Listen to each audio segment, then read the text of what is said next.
नागपुर के कपिलनगर थाना क्षेत्र में बड़ी कार्रवाई।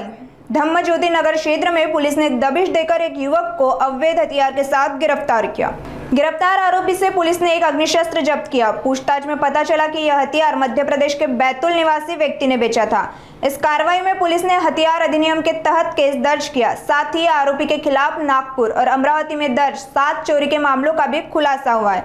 यह कार्रवाई पुलिस आयुक्त डॉक्टर रविंद्र सिंगल व अन्य वरिष्ठ अधिकारियों के मार्गदर्शन में क्राइम ब्रांच यूनिट 5 ने अंजाम दी। पोलीस आयुक्तालय नागपूर शहरच्या रेकॉर्डवरील आरोपी निलेश उर्फ अभि राजू कडबे वय 28 वर्ष राहणार मलका कॉलनी समतानगर, हा जो आहे धम्मदीप नगर नारी या ठिकाणी एका घरात लपून राहत आहे व त्याच्याकडे काही गुन्हा करण्याच्या अनुषंगाने अग्निशस्त्र त्यांनी बाळगले असल्याची माहिती मला प्राप्त झाली होती। त्यावरून सदर माहितीच्या आधारे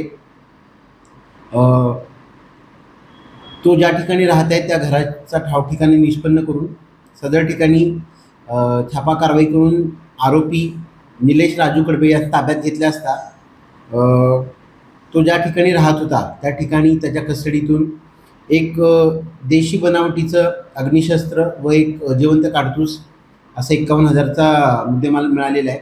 तसेच तो ज्या ठिकाणी राहत होता त्या ठिकाणी 2 ॲक्टिवा गाडी व एक यामा कंपनीची MT गाडी ज्याच्या नंबर प्लेट काढून ठेवलेल्या होत्या त्या मिळाल्या। त्या अनुषंगाने आरोपीबाबत संशय असल्याने सखोल घरझडती घेतली असता त्याच्याकडे इतर अन्य 4 मोबाईल मिळून आले।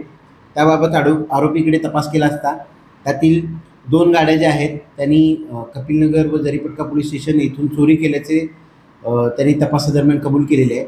तसेच यामध्ये जी यामा कंपनीची MT गाडी जी मिळालेली आहे इथून चोरी करून जरीपटका पोलीस स्टेशनच्या हद्दीतून चोरी करून नेलेली गाडी जी आहे तो अमरावती येथे घेऊन गेला व सदर गाडी त्या ठिकाणी ठेवून यामा कंपनीची MT गाडी जी आहे तिची टेस्ट ड्राईव्ह घेण्यासाठी म्हणून ती गाडी तिथून चोरी करून घेऊन आल्याचे त्यांनी कबूल केलेले आहे।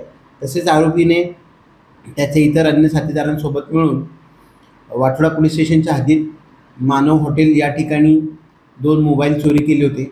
तसेच लकडगंज पोलीस स्टेशनच्या हद्दीत CA रोडला एक दूध डेअरी फोडून त्या ठिकाणी रोख रक्कम व ॲपल कंपनीचा मोबाईल चोरी केलेला तपासात निष्पन्न झालेला आहे।